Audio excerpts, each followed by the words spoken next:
computer. Not. Am I doing this or are you doing this? Yes, you're doing it. You're doing it. Okay. I lost count. Okay, fine. All right. Welcome back to the Nick and Justin show. This is episode 5. What up? What up? I think it's 5. It is 5. We're Yes, on 5. sir. Let's go. Let's get it. We're just counting up. It's it. It is for our mental fortitude right now. I mean, the goal is 21. Anyone who is watching or listening on this journey, you could celebrate when we hit 21. That's all we need. Did we ever explain why we're going for 21? Briefly, but you're the mastermind of the 21 thought process here. You're the one that brought it up, so you can explain it. Well, it's to be fair, I never actually verified anything, so this is all hearsay on it. But I was watching another podcast, and they were talking about how 90% of all podcasts can't make it past episode 20. So I was like, J.O., let's make it to episode 21. Easy. We're getting it done. Yeah, I mean, if anything, it's just like it's the placebo effect at this point. We can't verify it. I mean, it might be 25, but for right now, we're gonna say it's 20. For our mental state, 21 is a good number. Yeah, it's perfect. All right, man. So what are your topics? What do you got? My topics. I want to double click down on food delivery services. Okay. Mostly because I saw something on Twitter recently, so it got me going on that again. Last week there was something about Mr. Beast that we were going to click into with like philanthropy as entertainment. If we want to go into that one, let's go there. Okay. Do you want to go over yours, or should we just? Yeah. Okay. What are yours? Early in May, going back to a topic that we never talked about yet because just for time, but bricks and chips. When you said bricks and chips, I thought like physical bricks that I would build something with. Oh, dude, I should have said that chips, better. Like potato chips. Like Russia, China bricks and chips, Okay. These are acronyms, aren't they? Yeah, they are acronyms. Sorry about that. What do they stand for?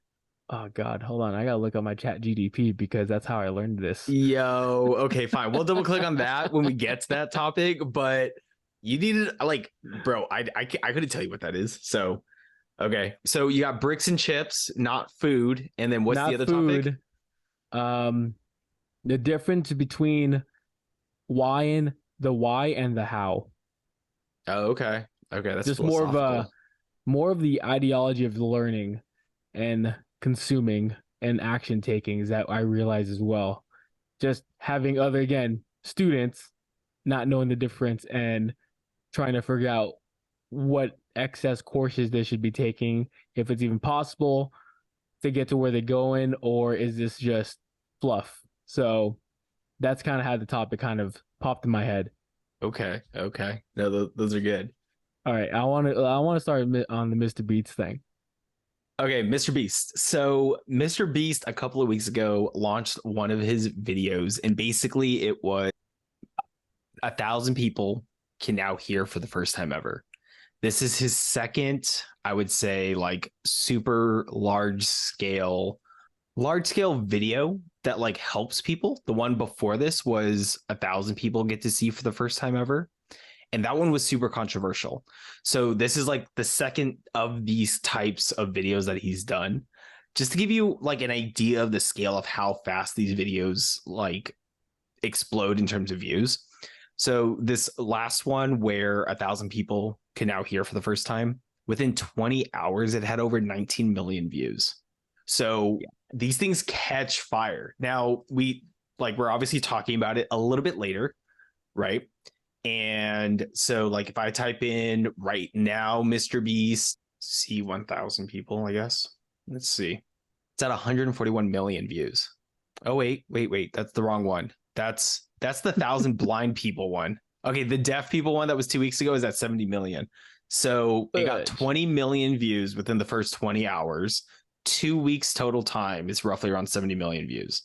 So the big piece around what's the controversy around both of these types of videos.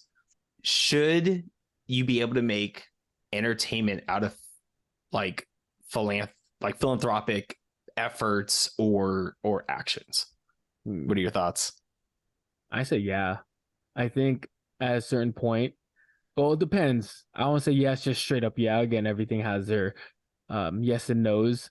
For Mr. Beast, correct me if I'm wrong, I don't really follow him heavily, but he's a guy on the stuff that just helps people, correct? Like, or just gives stuff away, things like that. Like, he just found random people or just something, a small little challenge and gives them a car or a lump sum of money. Am I correct? Yeah, he's perfected the giveaway concept on YouTube. Yes. So I think for his DNA of it, it just follows it. Now it's just helping a large people on scale. I think I think it would be different if it was just, let's just say, someone outside of that realm did it for the views. I think that might be unethical in a sense. Like, you're just trying to get the grab from it. I think if you're already in the space of philanthropy, yeah, I think it's more of a marketing to expose it some more. I'm going to use the Bill and Melinda Gates Foundation example. Kind of again going off of clean water, like one of their main things is just clean water in Africa. And to a certain point, they do promote it with documentaries and like YouTube shorts or just kind of pushing content. Correct me if I'm wrong, but it's still marketing and they're still trying to get eyes on it. What's the difference of having the dog commercial where you hear that like sad song and the dog is looking at the TV as a commercial saying "Adopt me"? What makes that different if you're just kind of asking for views and making money out of it? At least he's doing an actionable task, and he created an outlet of from the start of just giving away things and helping people. So for Mr. Beast as an individual, yeah, I think it's okay. I think that's ethically okay. Okay, so hear me out. Yeah, go for it. For the next 10 days, I'll give Yes. away money, but I'm going to record myself giving money to people that are homeless. But I'll start the first day only giving $1, record it. The next day $5, the next one $10, the next one $20, the next one a $50 bill, the next one $100 bill. No backlash. Is that cool? Oh, good point. I did it in Uh, increments. No, you I'm did like helping increments. people. You said recording people and helping out. No, that's a good one. Like, I think it has to be more the identity of things, not like a segment. Like, I feel like that still sucks. If you come into this fierce, like, this is what I'm gonna do to help people, and this is what I'm gonna stand for. I think that makes a difference between a small segment and then starting. Like, if you do that every single day, and that's who you are, and that's what you're trying to promote, then yeah, I'm down for it. Start it up. So it sounds more like it's is this part of your identity or like you said, your Yeah, DNA more so than an activity? yeah, I think so. I think that's valid. I think like, Yeah. once a year I go to Second Harvest Food Bank and, put my hours in, help sort things out. I think it'd be very different if I did that once a year and recorded myself doing it so I could post it on social media. Hmm. It's like, look at me. I'm I'm helping out helping the out for one community. day. Like, are you gonna be like a community helper where you help out every day, or like at least a consistent like every weekend when you got something? I think those are the difference of like, and if you record it, yeah, I help out a dog shelter once a week. Did I do this because of that? And I do this for 3 years and I've been doing it. Yeah, I'm gonna record it. I'm gonna try to adopt a dog. That's the whole purpose of it. Yeah, I've been doing it because I genuinely just want to do it, and it's just embedded into either again the DNA of who you are or the channel you want to promote. And that's when I feel like, and if you really want to lump it summit, it could just be a fundraiser philanthropy. But as Mr. Beast's channel, I more see it as just like not a giveaway game, even though it kind of has competitions of a giveaway game. The whole entire like circle of it, it feels like just like a millennial or modern type of philanthropy. What if do you think Mr. Beast would still help 1,000 blind people see for the first time or help 1,000 deaf people hear for the first time if he couldn't film it? Ooh, can't say that. I don't know. But what do you? What? Hold on. I need to get a lot of my opinions. I oh, I'm gonna just say he's a saint and say yes, but he could just be. I could be completely wrong about that, but So you're saying that yeah, this that's a good does point. change the That does change the opinion that you dynamic. had a little That bit, does, right? yeah, it does. It does. Well, what are yours? Because that does change. I think at its core, Mr. Beast has a really strong platform. And so whatever he's posting specifically is going to have downstream effects to all the people that are viewing it. I think there is something to be said for making charitable activities, donations, helping other people, like making it cool is something that I don't think has really been mainstream. And so if, this inspires someone down the line of, carrying out that mission and wanting to do it full blown because of this, I think that there's a lot of upside to it. I don't think he would do it for like if he wasn't recording for it. But I think that's kind of like the storytelling piece of like what he's doing with these videos is focus on one thing, carry it out, bring exposure and awareness to it, and then kind of moving on to the next one. I think him specifically because of how large his platform is, it's a very different thing to look at, but I don't think it's worth giving a crap for it. Yeah, no. At the end of the day, he still helped like 2,000 people. Yeah, it's more than I could have done. So Yeah. Can you say you just affected someone's life like on the higher scale that I really can't? yeah, absolutely. So yeah, no, that's really all I wanted to dive onto that because there was a ton of controversy on it, dude. I mean, there was a lot of people that were like, I can't believe this guy like is using these people that, can't see or can't hear, and he's making money off of them by, showing his contributions through a video and then, making money on it through YouTube kind of thing. But let's pause that. Let's talk about the other side. What happened if they know if they're gonna get filmed and really knowing they're gonna get filmed, because at that high level you need to sign like rights to the fact that you can promote this, you know what I mean? What if they couldn't, like, what if the individual can't afford that surgery? Yeah. So like imagine yourself, if, you can't see, you can't afford it.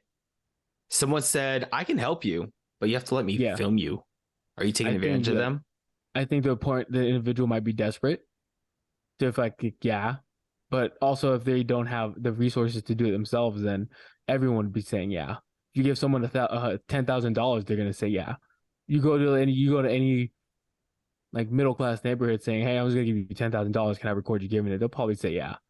Yeah. I think you and I are both aligned on there's a larger benefit than the details here. Mm-hmm. I mean, maybe this is the start of a new platform where, like you said, the Bill and Melinda Gates Foundation or any of these other foundations that are doing things, if they had stronger media teams, they probably would be doing the same exact thing, showing where this money is going from.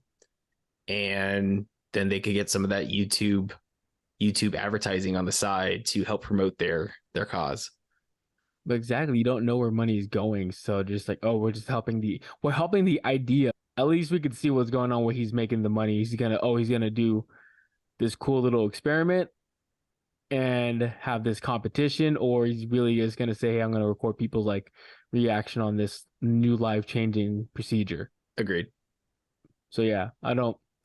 It's the same like same stuff to me. Yeah. Oh, that is a hard one though. So hey, if anyone's listening, like put in the comments, man. Like that is a hard one. Yeah, in the comments specifically, what do you think of those actions? Like, is it good? Is it bad? Or are you kind of somewhere in between because like the situation is so thick? Ah, crap, man. That's a good one. All right, let's talk about your chips and dip. Chips and dip. All right. So as I poorly explained at the beginning of the video, BRICS is a collective of a nation alliance of other countries. There's two, G7 and BRICS. G7 might be in like, what the hell are these two names? So I'm going to explain it. Thank you to ChatGTP. And let's see if it's incorrect, as I'm going to verbally read what it spit back out. So G7, small term, comprises of the United States, Japan, Germany, United Kingdom, Canada, Italy, France, typical countries. BRICS falls on the line of Brazil, Russia, India, China, and South Africa. So those are the two like ideology different sides of countries. They're two different economic factions. Two different economic factions. F you, Chad GDP, didn't freaking simplify that enough for me. So is the higher level question more so just the idea that BRICS is gaining steam Yes. Getting and steam. less And what about does the that mean? financial systems on the bottom? Correct. Okay. Totally again. Butcher that. Yeah, no. Okay, so really, I think whether it's BRICS or any other kind of like economic alliance, I don't think we should be surprised, man. I think for a Mm. long time, the US has been like touting that they are like the top dog, but it's almost like a delusional propaganda of like, if you proclaim yourself to be the best, that doesn't make you the best. And I think you and me, we both had the opportunity to travel a lot of different countries. I mean, I've met my fair share of people that have zero desire to ever come to the United States. Like maybe when I was like first traveling, I was like, oh my God, like, have you been to the US? And they're like, and like in my mind, I'm like, yeah, everyone wants to freaking come here. But you know, that's not a fact at all. And I've definitely drank the Kool-Aid of the New World Order by Ray Dalio.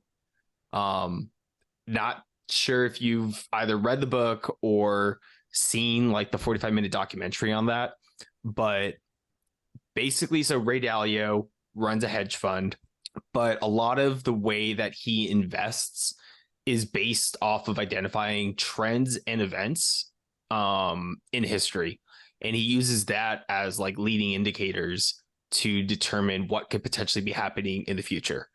And so the New World Order talks about the rise and fall of different dynasties, where if we're looking at the British dynasty, the Dutch dynasty, the Spanish dynasty, the US dynasty, if we're following what has happened historically, the US is on a decline unless something changes. And the country that is based off these historical indicators on the rise is China, right? So, Mm-hmm.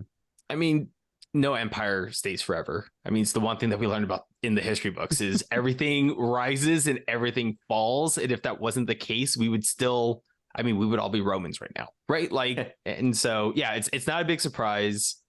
I think when I see things like that in the news, part of me is like, okay, we can keep to the status quo and work within the system.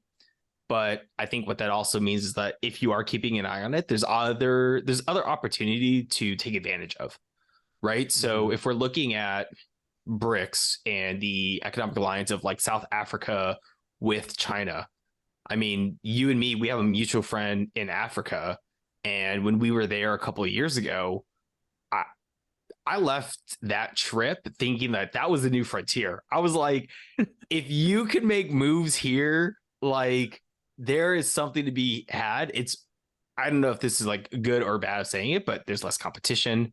There's so much like I mean, like, dude, think about this. The economies in those countries can take advantage of the fact that they can go straight from no connection to straight wireless connection in like 5G like connectivity, right? They don't have to go through the dial-up phase and then the like DSL phase and then the cable phase and then now they're going like there's all this like evolutionary tax that we had to go through that they can just skip and then take advantage of all that technology right off the bat, right? And then you and me, we're experimenting with ChatGPT. People out there are experimenting with ChatGPT, and so they could literally go from like right now we go and buy something at Starbucks, and after you buy something at Starbucks, they flip the little screen around and be like, "Do you want to tip me?" Right? Like that infrastructure doesn't exist right out there. Like anyone out there creates that new narrative. It's gonna Um, be just a land grab across the board in any type of like just transporting anything we know here and then over there and implementing it is gonna be insane. oh yeah. So like I always see it from an opportunity standpoint. I don't think it's like the world is ending. I'm like the world is changing. And Yes. if you don't change with it, you get left behind. I think that's just the facts of it. Is it right? No, that's just how the world ends. Like the world changes. It's not the way that we all used to be. You know, as much as I love the early 2000s, you know, throw some Usher on, like, let's go. But like things change, got to change with it, seek the opportunity, and those who adjust faster benefit. Ooh, definitely more elegant than how we finished up. Was very nice. Oh, like how we were starting with like Swift Yes. banks and UBS collapsing and buying Credit Susie, and let's throw the Federal Reserve. And This is this is why I should stay in my lane of not diving too much. I try to push myself, but we're dude, here that's now. the whole point of us connecting, right? Like it's a safe place we can learn new stuff, and other people that may listen to this can also chime in, which allows us to just become that more well-rounded. Yeah, always a But okay, student so to be you here. read this. I Yes. gave a giant monologue on where my thoughts are. Mm-hmm. What do you think about the rise of a new economic alliance, also known as BRICS at this moment, versus like what current status quo has been? I'm gonna think of multiple levels as just a general like. I'm gonna think of it as an American standpoint. Like, yeah, it's scary. All right, crap. Like again, we're not gonna be that. Sooner or later, we're not gonna be that like standard or like vision, and that's like on a very just an American like level. As an individual level for me, as of right now, nothing changes. Again, I think I follow with you is that just capitalizing on opportunities. At the end of the day, when things world changes and order shifts, other countries were fine. I think let's just go with who's not in charge. Like UK, very in charge way back when. They were fine after again when that new world order changed. It's just adapting to it and still being a very strong country. But but these smaller countries that could just not focus on that could just have the ability to focus on themselves started to become a little bit more self-efficient, a little bit community heavy.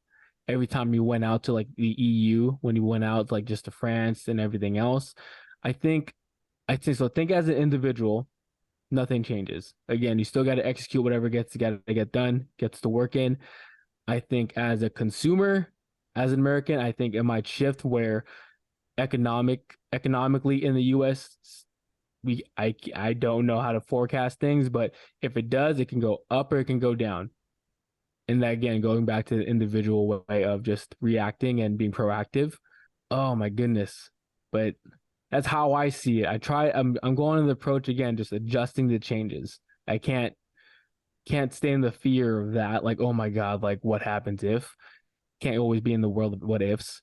I think it's just interesting because a lot of like I'm going to speak of for a majority of America's great, America type of thing, where that's not the case, and we have to just get back to roots and get back to the bootstraps and get to work. I think instead of thinking we're so great, we're not. Back to the participation trophy topic, we're really not. So yeah, I think that's I'm kind of if it does change, I think kind of in the better because I think it takes a point of America doesn't always have to dip into world issues. I think now it could just focus on a country.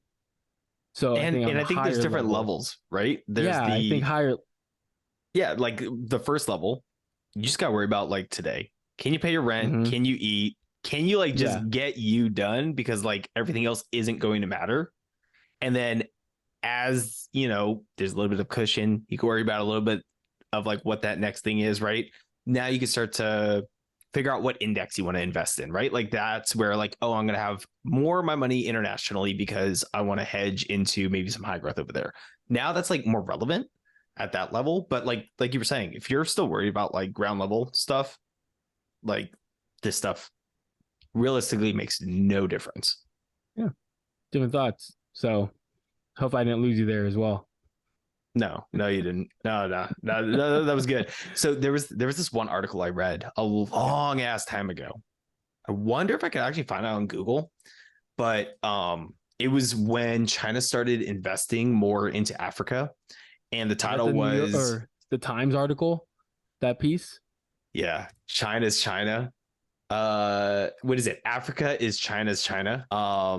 And I mean, it makes sense, right? Like if you look at any country and as they evolve, they go through, like agriculture, manufacturing, service based. And then once you're kind of in the service level, that's where like a lot of the countries that are, I guess, more developed, those are the services that they're providing, right? Like the US is very services heavy, almost so much that like now we don't have tradesmen to do things, tradesmen and women, tradespeople to, but like, yeah, it was only a matter of time before China pushes away from like manufacturing is great and all, but like, where are we, like, who's our China so we could get cheaper things? So, like, yeah, economically, there's going to be a change eventually. 2018, there was something that came out about that. But yeah, there's a lot of stuff about that. You find an article? Not the Times article, but there's a lot. There's a lot of them. I mean, The Economist has stuff. Let's dive into the next topic. I'm down to go to logistics. I want to hear your stuff on food delivery services. Okay, so when I was thinking, so some context on this one, I was on Twitter earlier today, and someone had posted a thread that basically was. Let me double check. Was it? So Do you have the thread? I do have the thread. Do you want me to share it with you? Yeah. Yeah. Let me throw this your way. Okay. So his opening tweet was, "We hired a private chef to cook for our family. It was an amazing decision. But before you cancel me, let me tell you my story and share what we learned." So then he goes through, like everyone else on Twitter. There's a long thread about this, that, and the other thing. He talks about like why he did it, and like what's the financials, like how's the timing breakout, things like that. It actually isn't very different than like us using a meal prep service, right? So you and me, we've probably heard of so many of them, and they all have their own little like quirks. From, I mean, I've been on Factor for probably 2 months now. You're doing Factor, but there's Blue Apron and there's Fresh. I mean, Freshly, and there's so many of them. And I've actually kind of looked at the private chef piece before, mostly because like it would be nice to like. So for those that don't know, so Factor in particular is a meal delivery service that you basically choose a number of meals that you want per week. They'll ship it to you at the beginning of the week, and basically it's almost like they did the meal prepping for you. So in the same way that you would cook 5 or 6 meals, throw them in little containers, throw them in your fridge, and then heat them up and eat them. Same exact thing. They just do all of the cooking for you. So this isn't like, is it Freshly that sends you the ingredients and you have to cook it yourself? Yeah. Yeah. So it's not that, right? Like you don't have to do any of the cooking. Literally, the prep time is 2 minutes and 30 seconds in the microwave, and that's it. And so I've actually looked at the other side up here in Seattle before of like, what if we got a private chef? How does that actually compare? And this guy did a really good job in this tweet breaking it down. So one area in the financial part of his tweets, he talks about, okay, for $150 for food, $250 for 6 hours of labor. So all in for that week is $400. He's able to get 4 complete dinners for 4 people, so 2 adults and 2 children, 16 snacks and breakfast meals. And then there's enough leftovers from like the other core meals where they can piece together another 10 lunches or meals. So breaking everything down, and he puts a little disclaimer. This is in San Antonio, Texas. Yep. And so all the meals, breakfast, snacks, dinners comes out to around $10 a meal. If he was to exclude the breakfast, it's $15 a meal. Let me like, for a point of like comparison here, compare how much I've been paying for Factor. Okay. So I pay roughly, I think it's a little bit over $200 every week for 18 meals. It comes out to $11.60 per meal. Now, Jo, like, I think yours are a little bit more because you don't order as many meals, right? No, I get 10 meals for the week. And then it's about 130. So I spend 130. About It's So about you're a paying what? like $13 a meal, like almost Yeah. $2 more than me. Hmm. Okay. But like if we're thinking about this, like like we're obviously going down the route of time optimization and or also known as laziness. And maybe trying to be a little bit healthier, like assuming we're not the best cooks, right? Like so Hmm. there's like the ability to cook yourself something that is healthy. Um Private chefs aren't actually that bad. Like I looked up here in the Seattle area, there's a lot of ways to kind of like hire different chefs. So a lot of them will come in at the beginning of the week, they'll cook everything. Then there's the options of like, how many meals do you want? Are they going to do the shopping for you, the groceries basically for you or not? If not, then like what's the process and protocol of like what are you going to buy? What are the proteins? Things like that, so that they can conceptualize what they're going to cook. Um, One of the reasons why I didn't do it is just because my kitchen's not very big, and I wouldn't want someone in there cooking up a storm because I don't feel like I would be giving them the tools to succeed. Um, but from a pricing standpoint, it's almost not that far off from what we're doing today. There's nothing. There's no. So chiming in on that, like when I was considering on doing it, because I thought it was absurd, but just like 130 just for a week, and I was thinking about it. Okay, I spend like $75 on groceries, then spend. I don't want to cook because I'm so tired. I'm gonna get food instead, and then spending about in the Bay Area prices 15 plus on getting something unhealthy. I don't know what I'm putting in my body in the sense of just ingredients wise, just processed food. And with the initial groceries, if I do this, it's gonna just go to waste and I have to toss food out.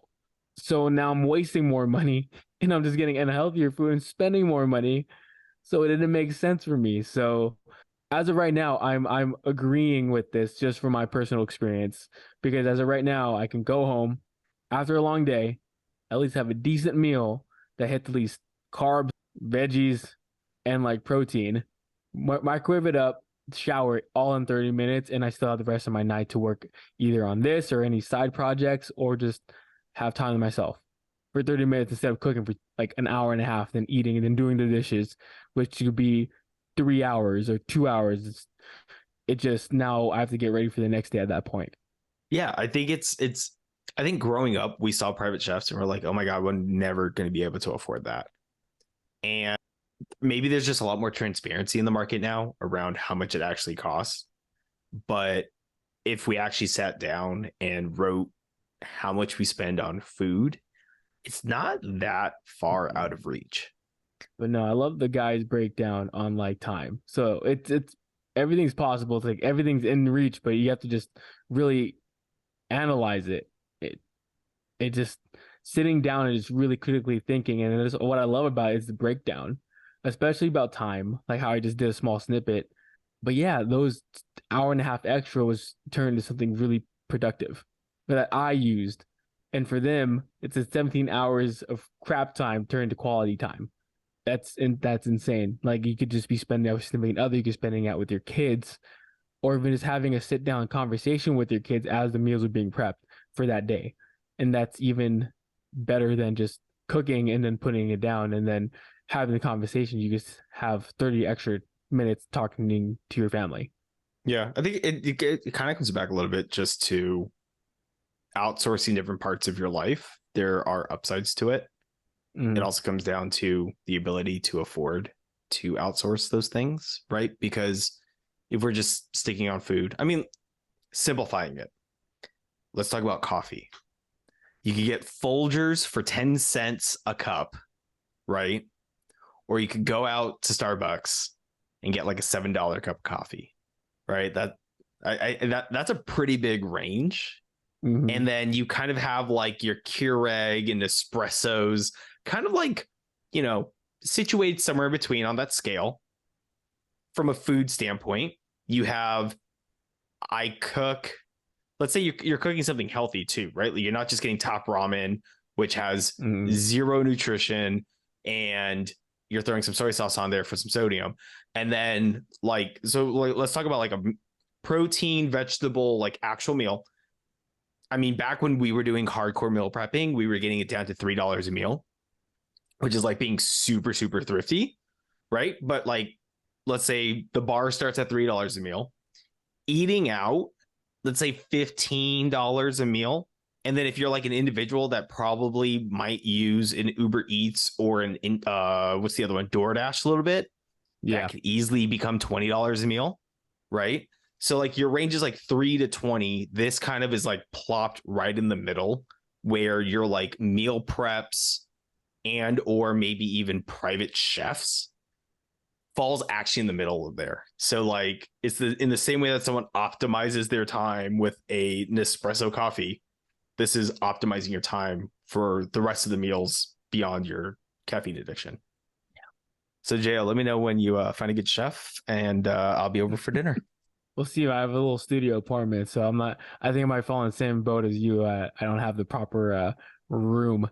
I'm still waiting for my invite. We'll wait for mine as well. Get yours first. All right, let's hit that last topic that you had. Want to hit that one? We got time? Yeah, let's dive into it. All right. So the difference on when you're learning something and indulging information and learning, the difference between the how and the why. So what I mean about the why is what you're just, oh, do X, Y, and Z. Indulge in teaching something. Let's just say, for example, hey, get fit because there's so much benefits about it, but there's never a how. Like, hey, here's a program, here's the steps, here's a way to get to where you need to go. And if there is, you just really need to pay attention to buzzwords, keywords. So let's say, for example, buying a house as a real estate property, great idea. Here's the why. Okay, you get tax loopholes, you get X, Y, and Z, you get passive income. That's great. How? And I feel like we're living in such an information age that they just really promote the whys and promote that aspect. And when it goes into the hows, either there's a paywall or they're just not giving it. And as for me, I've been better at trying to hit in keywords to know the hows. But I think I want to hear your thought process on how do you differentiate the two? And then how do you start mapping out, personally, how do you start mapping out the task items to achieve that? Yeah, I think we definitely live in the world that, I mean, when I first started doing digital marketing, that was the playbook. You say the what, you say the why, let them pay for the how, right? And I mean, like when I was doing consulting, it's not any different. That's all companies are doing. You're paying consultants to do the how because they're going to tell you what you need to do. But I think breaking it down, where there's a difference right now in a lot of the media is people are starting to unlock the how and give that out for free as well. And so the new value is providing the what, why, and how. And because now that person can get you to a point where you can basically achieve it yourself, like the other person's there for like either verification or like mentorship and next steps or like higher level things that can become potentially more complex. And then that's where you pay and unlock something. So like right now, starting off for, I mean, 90% of like everyone that I know that did real estate investing, Bigger Pockets podcast, right? They go through the what, the why, and the how. Sometimes you have to go through a lot of content in order to get the how, but that's a really good way of kind of like piecing things together.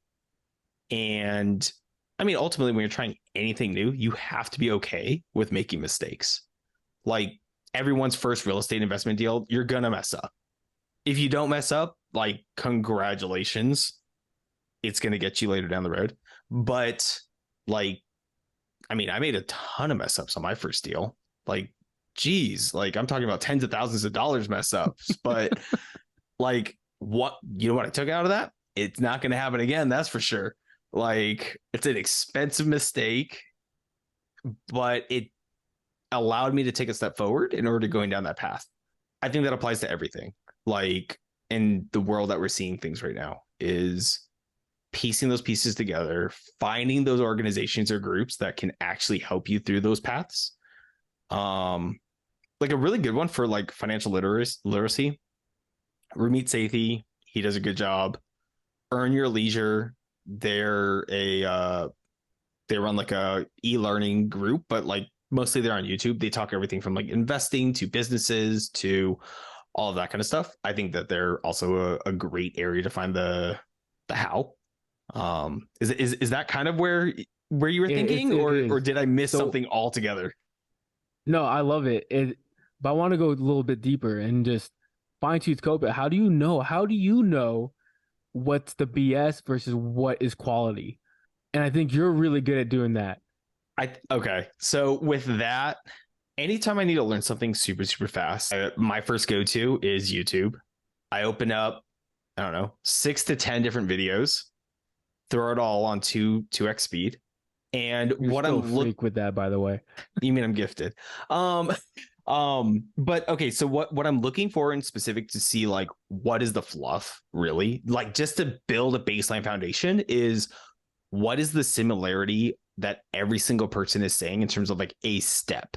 Maybe they did the steps a little bit differently, but like what is that core thing that they're all saying that's like that's kind of similar that like almost through consensus you're finding out what the fact is, right? So like people might have different ways of financing a deal, but financing the deal is a step, right? Then you start learning all the different flavors of how to finance a deal. And then, what are the pro cons of them? And then for each of those types of like financing the deal. So I'm talking in real estate. For each of those types of ways to finance, then you start to listen and learn about like what are the pro cons for each one. And then that, through consensus, figure out what that is. That's the very like, I don't have a mentor approach. If you have a mentor and someone that's already kind of gone through it all, then you have a huge leg up being able to, like, here's a great example. Starting an LLC in the state of California, you can hire out, which would be like a rocket lawyer. They'll charge you like $500. You can try to learn it on your own, where you're going to the state of California, like website and what do I click or what do I have to fill out, all of that kind of stuff. It's going to take time to get through all of that. And you're going to have to read a number of blogs, watch a number of videos, all of these kind of things to piece those steps together. And that's like $75. So the cost is $75 plus your time, energy, and effort to piecing it together. Or like JO, I gave you a 7-step document that literally allowed you to probably do it in how much time? Like less than a week. Yeah, and that's with processing of everything, right? Yeah, with the processing and everything else to get the paperwork, it took a couple months because government works super slow. But to actually get the action items done, it took me less than a week. Honestly, I could, if I really wanted to, if I wasn't lazy in a week, I could have got done in a day. Yeah, so like realistically, the week was because you were being lazy, and but like straightforward, you could have gotten it done in 24 hours. Yes, just simply mailing the paperwork to get the start, and then adding the wait times to again get your like article back with your number, then going through the IRS, and overall the process outside of waiting does not take too long.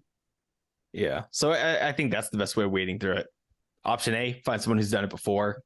They should have a playbook. Option B, do the homework yourself. Find the commonalities amongst what you're researching. And then option C, outsource it and you're going to pay a premium.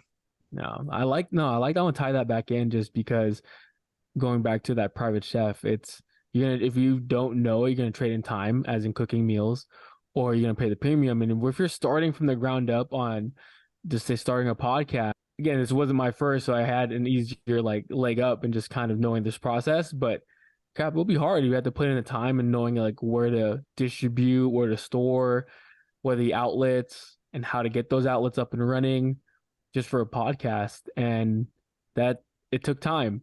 And I learned that beforehand so we can do this, but you have to trade in time if you can't afford to outsource it. Again, it's the startup type of culture. Just gotta again go back to the bootstraps and just learn it if you don't have that luxury of outsourcing it out. So that I like that one. That was good. Yeah. I mean, we Yeah. we could have outsourced this. Oh, we will eventually. We will be. But for right now, we're Oh, we putting in can. sweat equity. Right now, So we'll putting some sweat equity in here just so we know. But overall, yes, I wanted that because again, you hear so much fluff and how we start to to differentiate the what is BS and what can I really take out of this. Like out of this 1 hour like talk, even from this, what are these 5 minutes of a nugget that I can start applying to my life? Those are the reasons why, because that's a lot of it. yeah, no, completely. And sometimes I think like you and me, we talk about a lot of things. We don't know where to go deeper on, Mm-hmm. right? So sometimes like the what, I mean, even like the private chef stuff that we were talking about, like, do we need to go deeper? Like, is the deeper part is like, oh my God, I think a private chef is cool, but like, how do I go about starting that process? Mm-hmm. Right. And I mean that thread, he actually does a really good job explaining it. Of like where he sourced, where to find them. He went through Craigslist. What's the interview process look like? So like, that was a good how Trial type of run. example. Oh my goodness. Yeah. That is. But like any of the topics we talked about is like, well, I think if the what and the why doesn't capture someone's attention, talking about the how just becomes another like item that could be considered boring, I guess. But Mm-hmm. on the flip side, actually maybe providing the how creates it as a little bonus for someone that is actually interested in it. No, I like that. It was a good talk. I like this. It's a different way of framing it, actually. Yeah. I'm going to start saying hows on every topic that I talk about. So, like, if we go back to like episode 1 when we're talking about Coachella, I'm going to be like, okay, so this is Coachella. They started, they lost money, they took a hiatus, they came back, they're making $100 million. But let me tell you how to start your own if you actually want to start your own. It's just like how McDonald's is not a burger business to real estate business. But how? Yeah, no, I'm a Chick-fil-A guy, but you know, okay. A lot of good times at McDonald's. Yes, sir. Yes, sir. McDonald's is the real one. Let's be honest. Except for their new color scheme. Their new color scheme is like so drained out of like any joy. Oh yeah, I know. It's just so modern. I miss the It's a gray box. yeah, I miss the old school. Yeah, like if I'm not walking into a McDonald's with a creepy clown sitting there with his legs half crossed, waiting for me to sit in his arm, like I don't want that big chicken. It's so weird if you say it that way. Okay. Anyways, on that note, thank you for joining us for the past hour. I hope you got some tidbits out of this. Jo, wrap it up.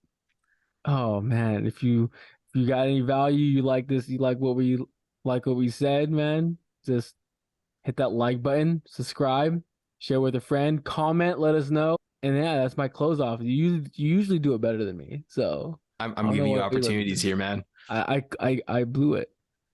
No, you did. You did wonderful. And on that note, take care, y'all. Where's the exit button on this thing?